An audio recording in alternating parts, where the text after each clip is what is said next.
Hi and hello, my dear loving students. You are most welcome in this Chaitanya classes video of Science 2. The first lesson we are taking today, that is heredity and evolution. विद्यार्थी मित्रांनो, चैतन्य क्लासेसच्या या व्हिडिओमध्ये आपलं मनपूर्वक स्वागत. आज आपण सायन्स सेकंडचा पहिलाच पाठ पाहणार आहोत की ज्याचं नाव आहे हेरिडिटी अँड इव्होल्युशन. आता हेरिडिटी आणि इव्होल्युशनमध्ये काय आहे तर या ठिकाणी हेरिडिटी अँड हेरिडिटरी चेंजेस म्हणजे काय हे आपण पहिल्यांदा पाहू. हेरिडिटी याचा अर्थ आहे अनुवंशिकता आणि हेरिडिटरी चेंजेस म्हणजे अनुवंशिक बदल असल्याला मराठीमध्ये म्हटलं जातं. यू नो दॅट आपणास माहीतच आहे heredity is transfer of biological characters from one generation to another via genes.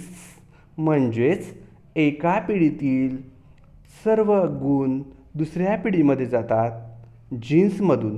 त्यालाच आपण हेरिडिटी असं म्हणतोय. John Gregor Mendel is pioneer of the modern genetics. आधुनिक जनुकीयशास्त्राचा जॉन ग्रेगर मेंडल हा पायोनियर आहे, म्हणजेच त्याचा निर्माता आहे असं आपणास म्हणता येतं. Around the period of 1886 it took a long time for him to understand the conclusions of his research about heredity. In 1901, the reasons behind the sudden changes were understood due to the multinational theory of Hugo de Varies. तर या ठिकाणी Hugo D varies सारख्या शास्त्रज्ञांनी खूप मोठं काम या क्षेत्रामध्ये केलेलं आहे आणि खूप मोठ्या थेरीज म्हणजे संकल्पना मांडलेल्या आहेत. Meanwhile in 1902 1902 Walter and Sutton observed the paired chromosomes in the cells. त्यांनी असंच पाहिलं की एका सेलमध्ये पेअर्ड क्रोमोझोम्स असतात, म्हणजेच गुणसूत्रांची जोडी असते. Of grasshopper. हे सगळं कशामध्ये पाहिले, कुणाच्या गुणसूत्रामध्ये त्यांनी पाहिले? ग्रासहॉपर. ग्रासहॉपर माहिती आपल्याला नागतोडा. Until then it was not known to anyone. कुणालाही हे माहीत नव्हतं ती आत्तापर्यंत याच्या अगोदर. Research started in the direction of finding nature of genetic material when it was proved that genes are carried via chromosomes. आता हे जीन्स एका पिढीतून दुसऱ्या पिढीमध्ये येतात. ते कशामधून येतात तर क्रोमोझोम्समधून येतात. मित्रांनो, क्रोमोझोम्स म्हणजे काय हे आपणास नक्कीच माहीत आहे. क्रोमोझोम्स म्हणजे पाठीमागच्या इयत्तेमध्ये शिकलोय त्याला आपण गुणसूत्र असं म्हणतो. अर्थात ते जोडीनं असतात.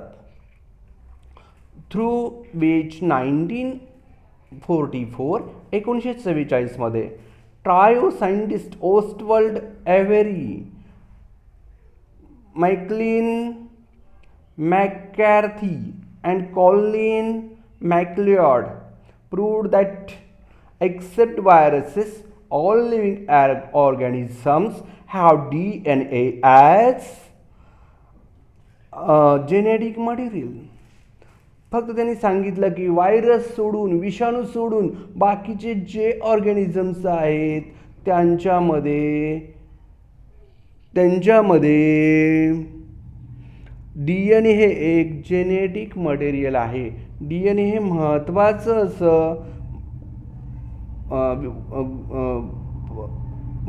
असं मटेरियल आहे असं त्याने सांगितलं. The science of heredity is useful for diagnosis. Diagnosis म्हणजे माहिती आहे तुम्हाला, रोगाचं निदान करण्यासाठी या जेनेटिक्सचा खूप मोठा उपयोग होतो. Science is useful for diagnosis. Treatment उपचार करणे. ट्रीटमेंट याचा अर्थ उपचार. And prevention of hereditary disorders. Hereditary disorders म्हणजे काय, तर अनुवंशिकीय आजार, त्यांचं निदान करणं, त्यांच्यावर उपचार करणं, यासाठी या जेनेटिक्सचा खूप मोठा उपयोग होतो. प्रोडक्शन ऑफ हायब्रिड व्हरायटीज, नवनवीन प्रकारच्या बीज किंवा जाती वनस्पतींच्या उत्पन्न करण्यासाठी, जास्त उत्पन्न देणाऱ्या प्राण्यांच्या आणि वनस्पतींच्या उत्पन्न करण्यासाठी याचा उपयोग होतो. अँड इन इंडस्ट्रियल प्रोसेसेस, आणि कारखान्यांमध्ये, उद्योगधंद्यामध्ये त्याचा खूप मोठा उपयोग होत असतो. In which microbes are used, की ज्याच्यामध्ये सूक्ष्म जीव वापरले जातात, त्यामध्ये या हेरिडिटीचा खूप मोठा असा उपयोग होत असतो. आता याच्यामध्ये 3 प्रकार आहेत. पहिला आहे transcription, translation and translocation. Transcription म्हणजे काय, तर ट्रान्स्क्रिप्शन म्हणजे एखादी गोष्ट वेगळ्या मार्गाने सांगणं, त्याला ट्रान्स्क्रिप्शन असं म्हणतात. ट्रान्सलेशन म्हणजे ती वेगळ्या मार्गाने सांगितलेली गोष्ट मूळ रूपात आणणं, म्हणजे भाषांतर करणं, त्याला ट्रान्सलेशन असं म्हटलं जातं.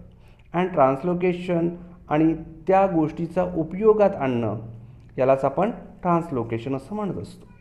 आता या ठिकाणी आपल्याला पुढं पाहावं लागेल. काय म्हटलं बघा इथं, with the help of RNA, RNAच्या मदतीनं the genes present in the form of DNA participate in the functioning of cell and participating in the function of cell and thereby control the structure and functioning of body. Control म्हणजे नियंत्रणात ठेवणे, structure म्हणजे रचना, functioning म्हणजे कार्य, त्या बॉडीचं रचना आणि कार्य नियंत्रणात ठेवलं जातं DNA आणि RNAच्या मदतीनं. Information about protein synthesis is stored in DNA. आता हे जे कॅरेक्टर्स साठवले जातात एका पिढीतनं दुसऱ्या पिढीमध्ये, ते कसे, तर प्रोटीनचं सिंथेसिस म्हणजे संश्लेषण करून त्यात थोडासा बदल करून ते कॅरेक्टर्स त्याच्या DNAमध्ये साठवले जातात. And synthesis of appropriate proteins as per requirement necessary for the body. these proteins are synthesized through the RNA. आणि हे प्रोटीन्स कशी सिंथेसाइज केले जातात, तर RNAच्या माध्यमातून सिंथेसाइज म्हणजे संश्लेषण त्यांचं केलं जातं. This is called central dogma. यालाच आपण सेंट्रल डॉग्मा असं म्हणतो. mRNA is produced as per sequence of nucleotides. mRNA निर्माण होतं कसं, sequence of न्यूक्लिओटाइड्स.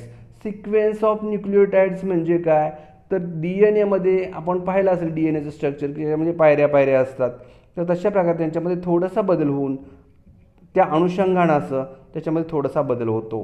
Only 1 of 2 strands DNA is used in this process. आता DNAची 2 स्ट्रँड असतात, 2 त्याची शिड्यासारखं असतं, त्याला त्यापैकी एकाच त्याच्यामध्ये उपयोग होतो. Sequence of only 1 strand is produced always is used in the process. The sequence of nucleotide in mRNA being produced is always complementary to DNA strand used for synthesis. या ठिकाणी DNAचं काय केलं जातं, सिंथेसिस केलं जातं म्हणजे संश्लेषण केलं जातं. या ठिकाणी besides there is uracil in RNA. RNAमध्ये काय असतं, तर युरॅसिल नावाचा घटक असतो instead of thymine of DNA. DNAमध्ये थायमिन असतं, तर RNAमध्ये युरॅसिन असतं. DNAमध्ये थायमिन, RNAमध्ये युरॅसिन असतं. हे महत्त्वाचं लक्षात ठेवा. This process of RNA synthesis, आणि RNAच्या सिंथेसिस प्रक्रियेलाच कॉल्ड ॲज ट्रान्स्क्रिप्शन.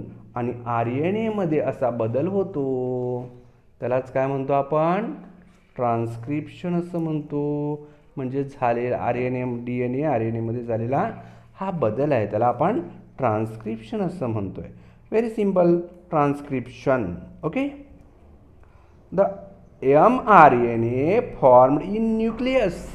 न्यूक्लियसमध्ये काय तयार होतं, तर mRNA तयार होतो. In cytoplasm. कशामध्ये होतो तो? सायटोप्लाझममध्ये होतो. सायटोप्लाझम याचा अर्थ काय? पेशी द्रव्य. बरोबर आहे ना. It brings in the coded message from DNA. आणि हे कसा येतो, कसं बदल घडत असतो, तर या ठिकाणी कोडेड म्हणजे तुम्हाला माहिती आहे कोड म्हणजे काय असतं. एक समजा एच्या बद्दल एक अक्षर मांडलं किंवा एच्या बद्दल 2 अक्षर मांडलं तर बाकीच्या अक्षरांचं कोडिंग बदलत जातं. तशा प्रकारे एक वेगळ्या स्वरूपात अक्षरं अंकांच्या स्वरूपात किंवा अंक अक्षरांच्या स्वरूपात याला आपण कोडिंग डिकोडिंग असं म्हणत असतो. बरोबर आहे. तर त्या पद्धतीनं या ठिकाणी कोडेड मेसेज येतो. म्हणजे आहे त्यापेक्षा वेगळ्या स्वरूपात एक संदेश येत असतो. कुणाकडनं? DNA कडून RNA कडे. बरोबर आहे. This message contains codes for amino acids. आता हा मॅसेज कशासाठी आला आहे, तर याच्यामध्ये कंटेन्स कोड्स म्हटलं आहे बघा. कंटेन्स म्हणजे असतात, कोड्स असतात. कुणाचे कशाच्या स्वरूपात असतात, कुणासाठी कोड असतात, ते अमिनो ॲसिडसाठी कोड असतात. The code for each amino acid consist of 3 न्यूक्लिओटाइड्स. या कोडमध्ये 3 न्यूक्लिओटाइड्स असतात. It is called as triplet codon. आता या ठिकाणी 3 न्यूक्लिओटाइड्स आहेत म्हणून त्यांना आपण ट्रिपलेट कोडॉन असं म्हणतो. काय म्हणतो? Triplet codon. Doctor Hargovind Khurana, a scientist of Indian origin, भारताचे शास्त्रज्ञ आहेत हरगोविंद खुराना नावाचे, has made an important contribution and discovery of triplet codons for 20 amino acids. हरगोविंद खुरानानी जवळजवळ 20 प्रकारची अशी अमिनो ॲसिड्स शोधून काढलेली आहेत. For this work he was been awarded with Nobel prize in 1968. म्हणून या सर्वोच्च कामाबद्दल त्यांना 1968 नोबेल पारितोषिक सुद्धा मिळालं. कुणाला? हरगोविंद खुरानाला. काय मिळालं? तर 20 अमिनो ॲसिडचा कोडिंग डिकोडिंगसाठी लागणारी जी 20 अमिनो ॲसिड आहेत त्यांचा त्यांनी शोध लावला म्हणून त्यांना नोबेल पारितोषिक मिळालं 1968ला. Along with his two other scientist. आणि बाकीच्या 2 शास्त्रज्ञांना सुद्धा त्यांच्याबरोबर हे मिळालेलं आहे. Okay. mRNA is made up of thousands of triplet codons. या mRNAमध्ये हजारोशे ट्रिपलेट कोडॉन्स असतात. एका प्रकारचा मेसेज येत नाही, ट्रिपलेट कोडॉन हजारो प्रकारचे असतात. As per the message on mRNA ला असा जेव्हा मॅसेज येतो तेव्हा amino acids are supplied by tRNA. तेव्हा अमिनो ॲसिड कोण पुरवतं, तर tRNA अमिनो ॲसिड काय करत असतो, पुरवत असतो. फॉर दिस पर्पज, या ठिकाणी या उद्देशानं, पर्पज म्हणजे हेतू, या हेतूनं कोडिंग डिकोडिंग होण्यासाठी कोण अमिनो ॲसिड पुरवत आहे, tRNA. Okay. tRNA has anticodon having complementary sequence. tRNAमध्ये काय आहे, तर अँटीकोडॉन्स आहेत, म्हणजे कोडांच्या विरुद्ध अँटीकोडॉन. समजा एला 1 म्हणलं तर 1ला काय म्हणणार, ए म्हणणार. ओके. तर त्याला अँटीकोडॉन असं म्हणतं आहे. कळतं आहे का अँटीकोडॉन म्हणजे मी काय सांगतोय ते. म्हणजे एला 1 म्हणलं हा कोड झाला तर 1 बद्दल ए हा काय झाला, अँटीकोडॉन झाला. कळलं, म्हणजे मूळ गोष्ट. As per our anticodon codon. Okay. This purpose as anticodon having the complementary sequence to the codon on the mRNA. आणि हा कोडॉन कुठे येतो, तर mRNAमध्ये येतो. हे आपण पाठीमागेच पाहिलेलं आहे. दिस इज कॉल्ड ॲज ट्रान्सलेशन. यालाच आपण काय म्हणतो, ट्रान्सलेशन. ट्रान्सलेशन म्हणजे कोडची मूळ वस्तू ओळखणे किंवा मूळ अक्षर ओळखणे. The amino acids brought by tRNA are bonded together by peptide bonds. या ठिकाणी बॉन्ड्स कसले असतात, पेप्टाइड बॉन्ड असतात. पेप्टाइड बॉन्ड्स नाव लक्षात ठेवायचं, peptide bonds. With the help of rRNA. कुणामुळं हे घडतं आहे, तर rRNAमुळे हे घडत असतं. ड्युरिंग दिस प्रोसेस, या ट्रान्सलेशनच्या प्रोसेसमध्ये the ribosome keeps on moving from one end of mRNA to the other end by the distance on the triplet codon. अशा प्रकारे ट्रिपलेट कोडॉनचं कम्प्लीट ट्रान्सलेशन म्हणजे भाषांतर केलं जातं. This is called as translocation. आणि या संपूर्ण प्रक्रियेलाच आपण ट्रान्सलोकेशन असं म्हणतो. Such many chains come together to form complex protein. अशा प्रकारे अनेक गोष्टी एकत्र येतात, अशा प्रकारे अनेक साखळ्या एकत्र येतात आणि त्यांच्यापासून कॉम्प्लेक्स प्रोटीन म्हणजे जटिल प्रथिन बनत असतं. कॉम्प्लेक्स प्रोटीन, जटिल प्रथिन त्याला म्हणतात. These proteins control various functions. अशा प्रकारे ही प्रोटीन्स काय करतात तर विविध प्रकारची फंक्शन्स करतात, म्हणजे कार्य करत असतात. व्हेरियस फंक्शन्स म्हणजे विविध कार्ये इन द बॉडी. कशामध्ये? आपल्या शरीरामध्ये. ऑफ लिव्हिंग ऑर्गॅनिझम्स, सजीवांच्या शरीरामध्ये. And their appearance too. आणि अशा प्रकारे ते आपलं ॲपेरन्ससुद्धा दाखवत असतात, म्हणजे आपण त्या ठिकाणी आहोत हे दाखवत असतात. Living organisms can produce new individuals. आता सजीव काय करतात? आपल्यासारख्याच नवीन जीवांना जन्म देतात. न्यू इंडिव्हिज्युअल्स, नवीन जीव. Like themselves due to genes only and some of those genes are transmitted to the next generation without any changes. अशा प्रकारे काय होतं तर काही थोडीच गुण काय होतात एका पिढीतनं दुसऱ्या पिढीमध्ये जात असतात. एका जनरेशनमधून दुसऱ्या जनरेशनमध्ये जातात, एका पिढीतून दुसऱ्या पिढीमध्ये जात असतात विदाउट एनी चेंज. त्याच्यामध्ये बदल न होता. Due to this some of the characters of parents are transmitted to their offsprings. त्यामुळं आईवडिलांचे गुण मुलामध्ये येतात. ऑफस्प्रिंग म्हणजे मूल किंवा त्यांचं बालक त्याच्यामध्ये येतात. However sometimes sudden changes occur in those genes. परंतु काही वेळा एका पिढीतून दुसऱ्या पिढीमध्ये जात असताना त्याच्यामध्ये सडन म्हणजे अचानक, चेंजेस म्हणजे बदल, ऑकर होतात म्हणजे घडतात. इन दोज जीन्स, या जीन्समध्ये काही अचानक बदल असे घडत असतात. Sometimes any nucleotide of the gene changes it's position that causes a minor change. परंतु काही वेळा मोठे बदल होतात, काही वेळेला मायनर चेंजेस म्हणजे छोटे बदल पण त्या जीन्समध्ये होत असतात. Which are nothing but mutations. आणि या अशा बदलांनाच आपण जीनमध्ये होणारं म्युटेशन्स असं म्हणतो. म्युटेशन्स म्हणजे जीनमध्ये होणारे बदल. या म्युटेशन्सबद्दल तुम्हाला जास्त माहिती 11वी-12वीमध्ये गेल्या 11वीच्या पुस्तकामध्ये जास्त मिळेल माहिती. 11वीमध्ये याच्याबद्दल म्युटेशन्सबद्दल जास्तीत जास्त माहिती तुम्हाला मिळेल 11वीच्या बायोलॉजीमध्ये. ओके, तर त्या ठिकाणी आपण म्युटेशन्सबद्दल जास्त माहिती पाहणार आहोत. Some mutations may be minor. काही म्युटेशन्स कसे आहेत? मायनर आहेत म्हणजे छोटी आहेत. And some may be considerable. आणि काही बदल म्हणजे काही म्युटेशन्स, काही घडणारे जीनमध्ये बदल हे कन्सिडरेबल आहेत. कन्सिडरेबल म्हणजे सहज लक्षात येण्यासारखे आहेत. X mutations may cause the genetic disorders. काहीमध्ये जेनेटिक डिसऑर्डर्स असतात म्हणजेच काही विकार आजार असतात. Like sickle cell anaemia. Sickle cell anaemia नावाचा एक आजार असतो की जो इंग्लंडमध्ये जास्त प्रमाणात पूर्वी असायचा. दिस इज द एव्हरलास्टिंग प्रोसेस. आणि हे म्युटेशन्स ही एक एव्हरलास्टिंग प्रोसेस आहे, म्हणजे कधीही न संपणारी प्रक्रिया आहे. Everlasting process. And it is one of the proof for Darwin's theory of natural selection. आणि हे म्युटेशन्स म्हणजे काय आहे तर डार्विनच्या नॅचरल सिलेक्शन थेअरीचं एक प्रूफ आहे. प्रूफ म्हणजे काय तर पुरावा आहे. तर डार्विनची ही जी थेअरी आहे ती अशा प्रकारची आहे. आता पुढच्या भागामध्ये आपण इव्होल्युशन पाहणार आहोत. हे आतापर्यंत आपण हेरिडिटी पाहत आलेलो आहोत. हेरिडिटी कशी घडते हे आपण याच्यामध्ये पाहिलेलं आहे. तर आपला हा चॅनल लाईक, शेअर आणि सबस्क्राईब करा, म्हणजे या प्रकारचे सर्व व्हिडिओज आपणास प्रथम ऐकायला मिळतील, प्रथम आपल्या स्क्रीनवरती येतील. म्हणून चॅनल लाईक, शेअर आणि सबस्क्राईब करायला विसरू नका. हे चॅनल जास्तीत जास्त वेळा हे व्हिडिओज आपण पहा, म्हणजे आपल्याला या पुस्तकात दिलेले सर्व मुद्दे 10वीच्या आपल्याला समजून येतील. खूप चांगल्या प्रकारे आपण अभ्यास करायचा आहे. मी सांगतोय तेवढं जर ऐकत गेलात, तेवढं जर लक्षात ठेवत गेलात तर या प्रकरणात काही अवघड नाही. हे व्हिडिओज आपणासाठी खूप मदत करतील, यात काही शंका नाही.